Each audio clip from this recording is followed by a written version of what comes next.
Assalamualaikum warahmatullahi wabarakatuh. Jumpa lagi di channel Cerita Horror Story. Di kesempatan kali ini saya akan menceritakan sebuah cerita Stigmata ya, part 4. Sebelum cerita kita mulai, alangkah baiknya tekan tombol like, subscribe, komen. Oke, langsung yuk ke ceritanya. Ulfa duduk di atas berangkar menatap kosong ke arah depan. Pikirannya menggawang mengingat kelibatan mimpi-mimpi yang selama ini muncul tentang sosok laki-laki berambut bergelombang sebahu, bergamis putih dan berjenggot tebal. Sekilas lalu menampilkan seperti orang-orang hijrah yang mengikuti sunnah Nabi. Tapi Ulfa tak bisa mengusir pikiran lain bahwa penampilan itu mirip dengan gambaran sosok seseorang dari agama lain. Sebenarnya siapakah sosok laki-laki yang ia lihat dalam mimpinya? Apakah itu seorang muslim atau itu adalah Kristus? Jika laki-laki dalam mimpinya adalah Kristus, kenapa ia bermimpi tentangnya? Sedangkan ia tak pernah sedikit pun belajar membaca dan mencari tahu tentang Kristen. Dan luka-luka yang dialaminya kenapa bisa terletak di bagian tubuh yang sama dengan luka Yesus Kristus. Ini nak, suara ibu membuat tersentak. Ibu menyodorkan sesuap nasi ke mulut Ulfa. Mikir apa sih? Ulfa mengunyah makanan sambil tersenyum menggeleng. Ia masih belum bisa menggerakkan jari-jarinya dengan baik karena jahitan yang kuat di telapak tangannya. Bu Firda di belakang sedang merapikan bawaannya. Ia hendak pulang ke kos karena pagi ini Bule sudah datang untuk menggantikan menjaga Ulfa. Bule yakin Ulfa mau dikeluarkan paksa dari rumah sakit besok. Bu Firda mengkonfirmasi. Ibu mengangguk pelan. Ya gimana Fir? Wong ibu ndak punya biaya rawat inap. Untuk luka kecelakaan yang kemarin kan dibayari Petromina. Untuk yang tanganan ini mereka ndak mau nanggung karena bukan kesalahan mereka. Iya juga sih, Bu Firda menutup lesteting ranselnya. Kalau Firda bantu biaya pun paling cuma buat tambah-tambah sedikit. Hah? Sudah jangan. Ibu menggeleng. Kamu sudah tahu bantu banyak banget Bule. Lebih suka kamu bantu jaga Ulfa saja. Untuk biaya Bule masih bisa usahakan sendiri. Bu Firda menghela nafas, memandang bulenya, betapa perempuan di hadapannya ini tegar menjalani kesehariannya sebagai ibu, pekerja dan sekaligus kepala rumah keluarga, menjalani kehidupan di rumah tangga dan tempat kerja. Lalu pandangannya beralih ke arah Ulfa. Ia teringat perkataan Pastor Yeri yang mengatakan bahwa ada masih satu luka lagi, yang mungkin berarti masih akan ada lagi kejadian yang akan menimpa Ulfa. Tapi ia tak mungkin menceritakan soal stigmata kepada Bule. Beban pikiran bulenya sudah terlalu banyak. Bule, kalian hati-hati ya, ucap Bu Firda lirih. Iya, kenapa? Bule menatap Bu Firda. Bu Firda tersenyum. Enggak, cuma pengen kalian hati-hati saja, biar gak ada kejadian aneh-aneh lagi. Ulfa tertawa mendengar ucapan Bu Firda. Iyalah, jangan sampai aku kenapa-napa lagi. Bu Firda hanya diam menatap Ulfa dan berujar dalam hati. Semoga saja begitu. Oh iya Fir, nanti malam kamu gak perlu di sini. Bule sudah minta izin 1 hari ini untuk gak masuk kerja, ucap ibu sambil menyuapi Ulfa. Beneran? Kebetulan aku juga kumpul dengan teman-teman guru di madrasah hari ini. Bu Firda meraih tas ranselnya dan memikul di satu bahu, lalu meraih tangan ibu dan menciumnya.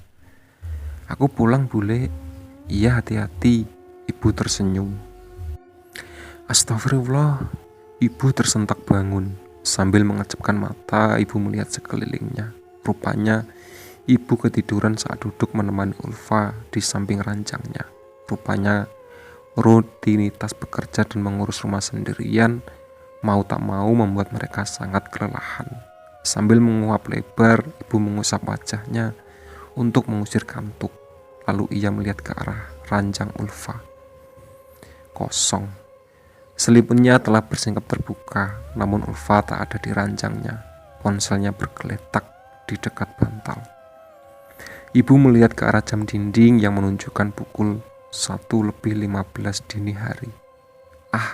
Mungkin Ulfa sedang berada di kamar mandi yang ada di sudut kamar. Ibu beranjak dari kursi hendak mengecek Ulfa di kamar mandi. Tangannya menyibak gorden biru yang menutup sekeliling ranjang rawat. Astaga! Sekali lagi ibu tersentak. Seorang laki-laki tua sedang duduk di ranjang yang ada di seberang ranjang Ulfa. Ia hanya terdiam memandang lurus ke arah ibu. Sebuah kantong infus nampak tergantung di sebelahnya dengan selang mengarah ke tangannya. Aneh, bukannya seharian ini hanya ada Ulfa yang dirawat di ruangan ini, pikir ibu mengingat. Ibu melirik ke arah kartu identitas pasien yang di ujung ranjang laki-laki tua itu. Bapak Slamet, usia 70 tahun. Ibu berusaha tak peduli dan berjalan menuju kamar mandi ruang mawar, mengetuk pintu. Ulfa, kamu ada di...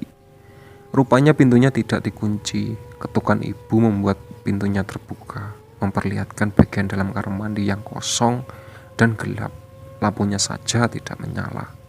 Loh, kemana anak itu? Ibu berjalan ke ranjang Ulfa. Ia menoleh ke arah Bapak Slamet. Permisi Pak, barangkali Bapak melihat seorang anak perempuan SMA yang ada di sini. Pak Slamet merentangkan tangannya, menunjuk ke arah luar, namun pandangan matanya masih melekat menatap ibu. Ibu tersenyum terima kasih dan mengangguk. Ia lalu meraih gagang pintu dan membukanya. Udara dingin yang seketika menyeruak membuat ibu mendekap dan menggosok lengannya. Ia berdiri di ruang pintu mawar sambil memandangi sekitar. Suasana nampak sepi dan beberapa perangkat dan benda-benda lain dibiarkan begitu saja di lorong. Lampu neon berwarna putih nampak benderang, namun entah kenapa tetap saja tak membuat perasaannya nyaman. Lalu beberapa jarak dari situ, ibu melihat seorang perempuan berjalan ke ujung lorong. Rambut panjang sebahu, piyama baby doll pink bergambar sapinya, dan cara berjalannya sangat ibu kenal. Terlebih ada perban di kepala dan kedua tangannya itu. Itu Ulfa. Ia berjalan lalu menghilang di belokan ujung sana. Ulfa, gumam ibu penuh tanda tanya. Ia bergegas berjalan menuju ke arah yang sama. Ulfa, mau kemana kamu? Ibu beralih kecil menuju belokan di ujung lorong. Begitu tiba di belokan, ia merasa sedikit kaget karena Ulfa sudah berada jauh di depannya, padahal Ulfa berjalan biasa. Aduh, anak itu mau kemana sih? Keluh ibu. Ia ingin berteriak saja memanggil Ulfa, tapi ini di rumah sakit. Dengan terpaksa ibu harus mengejarnya lagi. Jujur saja perasaan takut di dada ibu menyusuri lorong-lorong panjang di tengah malam begini. Terlebih dari tadi, ia tak melihat satupun staf atau security yang melakukan patroli. Kelenggangan yang larut membuat ibu merasa sangat tidak nyaman. Namun kekhawatiran terhadap Ulfa mengalahkan ketakutannya. Ia memberanikan diri untuk mengejar putrinya yang sedang berjalan entah kemana. Aduh, Ulfa jalannya cepat sekali, ujar ibu di tengah nafas yang memburu.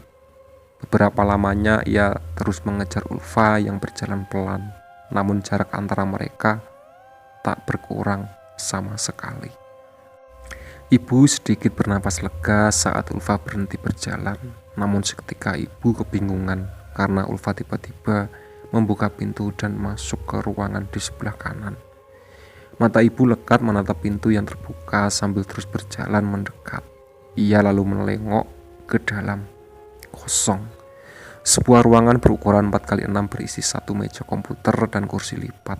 Di dindingnya terdapat semacam papan tulis, keyboard berisi kertas-kertas. Di seberang ruangan ada sebuah pintu geser yang terbuka. Menuju ruangan lain nampak remang. Apa Ulfa masuk ke ruangan itu? Ulfa, ibu berbisik memanggil Ulfa, namun tak ada jawaban. Perasaan ibu melangkah masuk menyeberangi ruangan menuju pintu geser. Ia berhenti tepat di pintu. "Ulfa," ibu sekali lagi memanggil sambil mengintip ke dalam ruangan remang.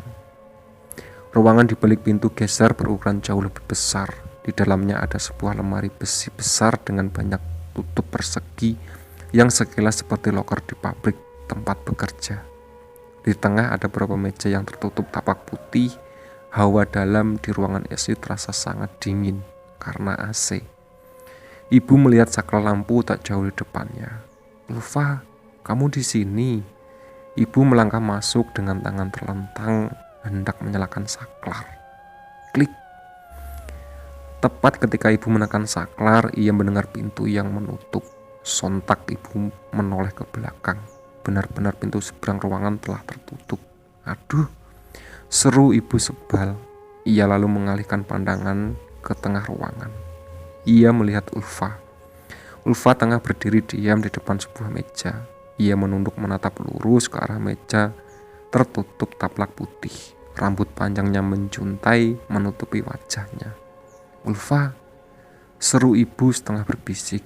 "Kamu ngapain?" Ibu mendengus dan berjalan mendekat. Lalu langkahnya terhenti, mata ibu menatap lurus ke arah meja dengan nafas tercekat. Jantung ibu berdebar kencang ketika menyadari apa yang tengah ditatap Ulfa. Itu bukan meja dengan taplak putih, tapi meja dengan sesosok manusia yang ditutupi kain putih. Dengan panik ibu memandang sekelilingnya. Ada beberapa meja lain dengan sosok manusia yang ditutupi kain putih. Lalu lemari besi yang seperti loker itu adalah lemari pendingin. Ibu menelan ludah ketika ia tahu ruangan tempatnya berbeda. Ini adalah kamar mayat. "Ulfa," ibu berteriak ketakutan. Ia berjalan mendekati Ulfa dan hendak mengajaknya pergi dari sini. Ibu mendengar Ulfa mengunggamkan sesuatu. Alis ibu berbaut, mencoba mendengar seksama. Ulfa tengah mengucapkan sesuatu yang sangat asing bagi ibu. "Ul," panggil ibu. Ulfa masih berdiri diam menotok sosok di atas meja.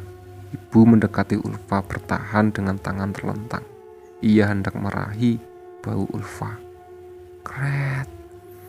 Sebuah suara membuat gerakan ibu terhenti. Dengan jantung berdebar, ibu menoleh ke asal suara. Lemari pendingin di sebelah mereka.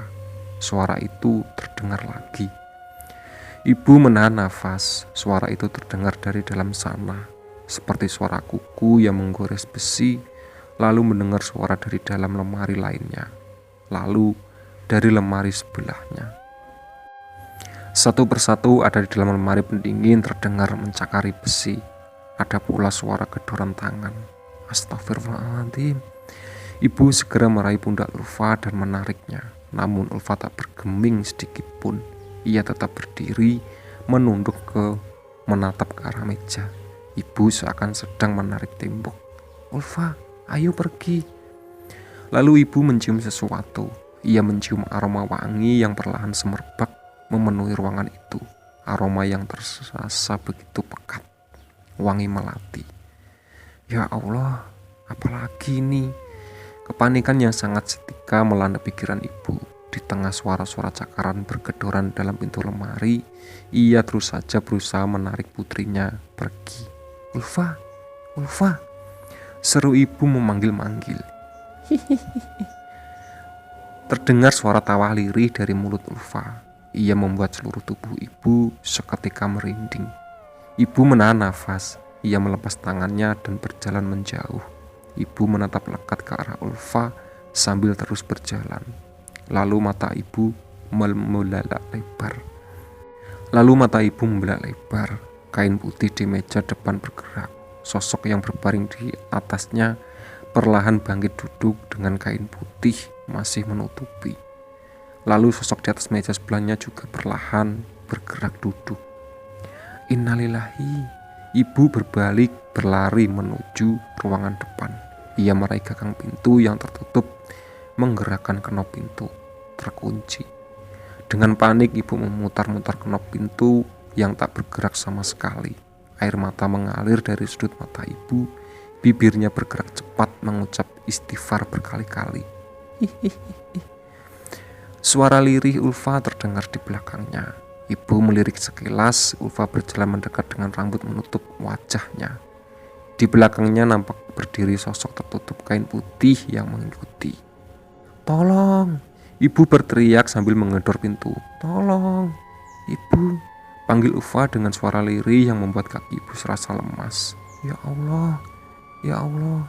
Ibu memutar kenop bergantian menggedor pintu. Lalu sesuatu yang dingin menyentuh lengan ibu. Ibu menoleh ke arah wajah dan melihat tangan Ulfa sedang mencengkram tangannya. "Tolong!" Ulfa yang duduk dengan sebagian rambut menutup wajah mendekat kepalanya. Ibu bisa melihat mata Ulfa dari sela rambut yang menjuntai. Mata yang melotot putih menatap ibu dengan pandangan kosong. "Mau kemana, Bu?"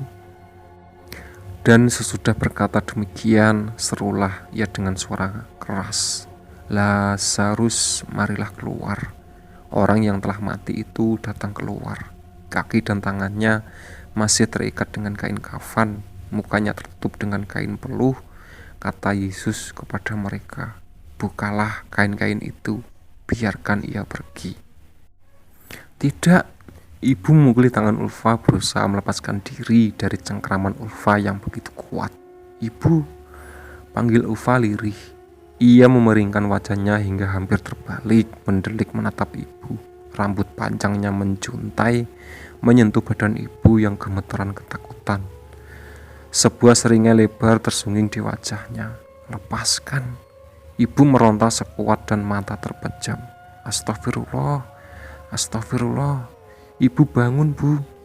Ibu membuka mata dengan nafas terengah. Butiran keringat besar membasahi kening dan wajahnya. Beberapa kali ibu mengejapkan mata memandangi sekitar dengan panik. Ia sedang berada di ruang rawat, terduduk di kursi sebelah ranjang Ulfa. "Ibu kenapa?" Ulfa memegangi pipi ibu. "Mimpi buruk ya?" Ibu hanya menatap mata Ulfa. Mata indah yang baik menatapnya penuh sayang. Beberapa lama ibu membiarkan dirinya berada dalam rengkukan Ulfa.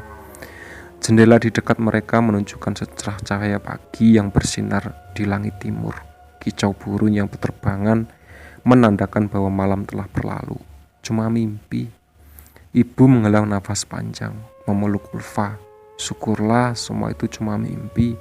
Ia menyentuh wajah Ulfa yang tersenyum, namun begitu nampak khawatir, sangat berbanding balik dengan wajah menyeringai lebar dalam mimpinya.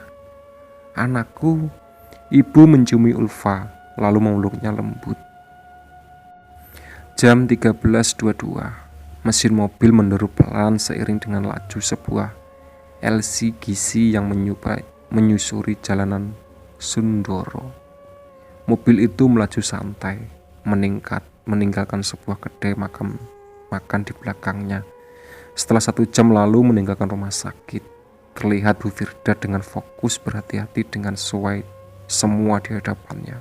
Karena kebiasaan warga lokal yang kadang-kadang seenaknya dalam berkendara.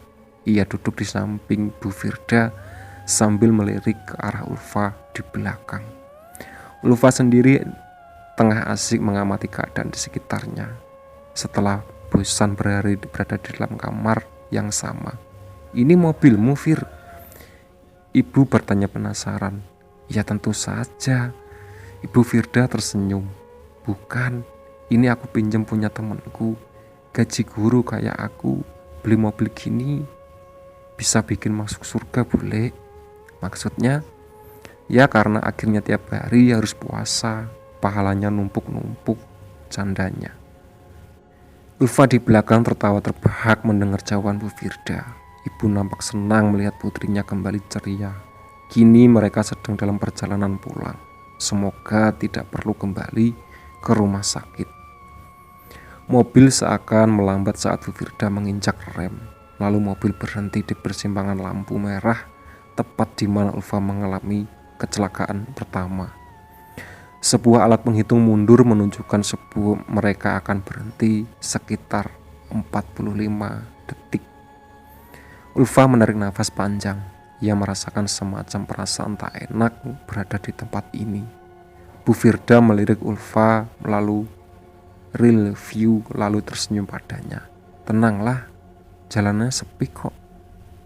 Tanpa mereka tahu, dari arah atas melaju sebuah pickup tua yang mengangkut sayur dari kebun di lereng gunung. Si sopir nampak santai mengendalikan setir mobil sementara rekannya penuh nikmat menghisap kretek dengan jendela terbuka, merasakan udara sangat mengembus bagian dalam mobil yang terasa panas karena tak ber-AC. Lagu dangdut koplo terdengar kencang dari speaker dengan suara sumbang. Si kernet menghisap rokoknya dalam, membuat rancangan cengkeh dan tembakau semakin membara. Tiba-tiba saja angin dari jendela mengembus bakaran abu kretek itu ke sebelah, mengenai mata si sopir. Kedua tangan si sopir refleks memegang matanya, laju sedikit bergeser ke arah kanan. Lalu lampu lalu lintas berubah menjadi hijau. Bu Firda menggeser persneling ke posisi 1, lalu melepas rem perlahan. Roda pun mulai bergerak mengajukan mobil yang sedari tadi berhenti. Bu Firda baru saja hendak menginjak gas lebih dalam ketika sebuah suara klakson kencang terdengar dari arah jalanan tas. Tin, astagfirullah. Ibu melelahkan mata melihat sebuah mobil pickup melaju kencang ke arah mereka. Astagfirullah, ibu membelakang mata melihat sebuah mobil pickup melaju kencang ke arah mereka. Ulfa tertudung mematung dengan pandangan lekat ke arah mobil itu. Dengan sigap, Bu Firda mengalihkan kakinya dari pedal gas dan menginjak kuat pedal rem.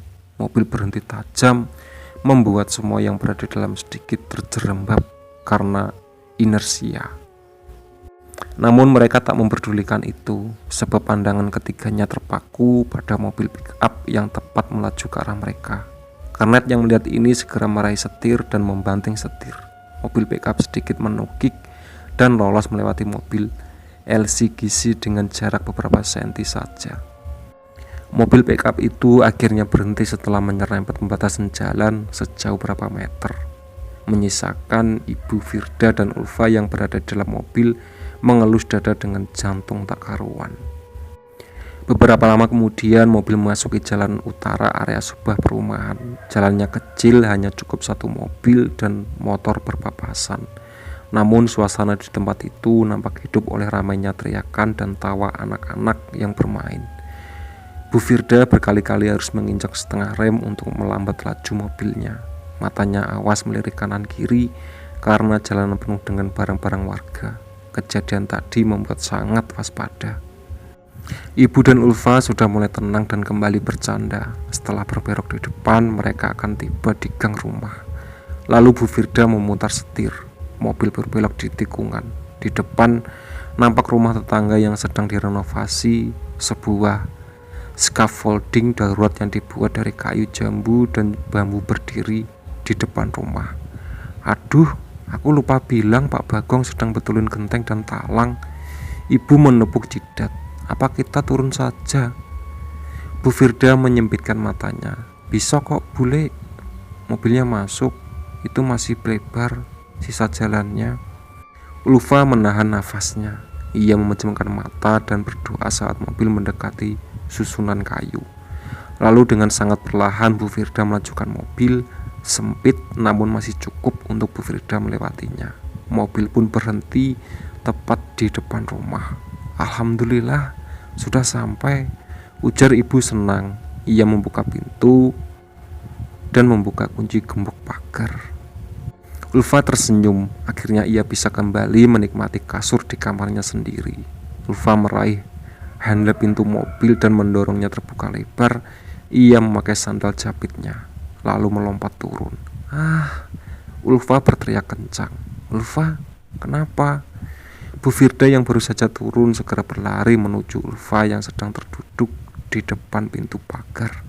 Ulfa meringis sambil memegang kedua kakinya.